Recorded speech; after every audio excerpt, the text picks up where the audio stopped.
जे वारे तां झेड़े में फायरिंग सबब मंजूर संघर्ष समेत ब ॼणा मारिजी विया जॾहिं त ॿिन्हिनि धुरनि जा 12 ॼणा ज़ख़्मी थी पिया आहिनि। नाज़रीन, अहम ख़बर अवां सां शेयर कंदा हलूं पिया। घोटकी जे ॻोठ पीरल संगड़ में संगड़ बिरादरी जी ॿिनि धुरनि में झेड़े में फायरिंग सबब 2 ॼणा क़त्ल थी विया आहिनि ऐं ॿिन्हिनि धुरनि जा 12 ॼणा ज़ख़्मी थी पिया आहिनि। इन हवाले सां वधीक तफ़सील ॼाणण लाइ असां राब्तो कयो आहे घोटकी में SNTV न्यूज़ जे रिपोर्टर न्याज़ जने सां। जी न्याज़, तफ़सील ॾींदा हलो। जी बिल्कुल ही घोटकी भरसां ॻोठ पीरल संगड़ में संगड़ बिरादरी जी ॿिनि धुरनि में पाणी जे वारे तां झड़ो थियो आहे ऐं झेड़े जे नतीजे में संगड़ बिरादरी जे मुड़ुस हाफ़िज़ गुलाम हैदर संगड़ जो नौजवान पुट जमील ख़ान संगड़ ऐं ॿी धुर मां अमीर बख़्श संगड़ जी जेका धुर आहे उन मां मंज़ूर वलद नबी बख़्श संगड़ इहे 2 ॼणा मारिजी विया आहिनि, जॾहिं 12 ॼणा जेके आहिनि उहे ज़ख़्मी थिया आहिनि।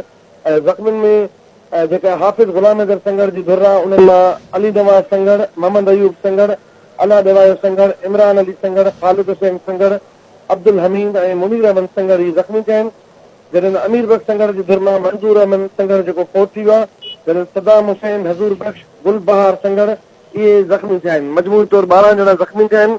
हीउ इंतिहाई अफ़सोसनाक वाक़ियो आहे। जेको जमील ख़ान संगड़ इन झेड़े में मारिजी वियो आहे, इहो यूसी चेयरमैन मोहम्मद अख्तर ख़ान संगड़ जेको संगड़ बिरादरी जो सरदार बि आहे उनजो सॻो सोट हो ऐं इन खां पोइ जेके 12 माण्हू ज़ख़्मी थिया आहिनि उन्हनि खे सिविल अस्पताल घोटकी मुंतक़िल कयो वियो आहे। इन वाक़िए खां पोइ ॿिन्ही धुरनि में छिकताण तमामु वधी वई आहे। इन सिलसिले में असांजी पुलिस सां ॻाल्हि ॿोल थी आहे। उन्हनि इहो चयो आहे त पाणी जे वारे तां ॿिन्ही धुरनि जो सुबुह खां वठी मुख़्तलिफ़ वक़्तनि ते मुंहमारियूं थियूं।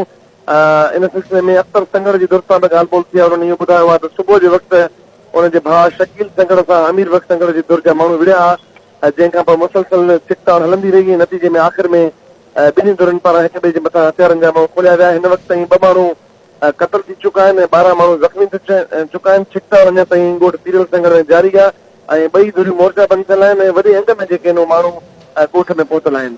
जी ठीकु आहे, वॾी महिरबानी न्याज़ तफ़सील खां आगाही ॾियण जे लाइ।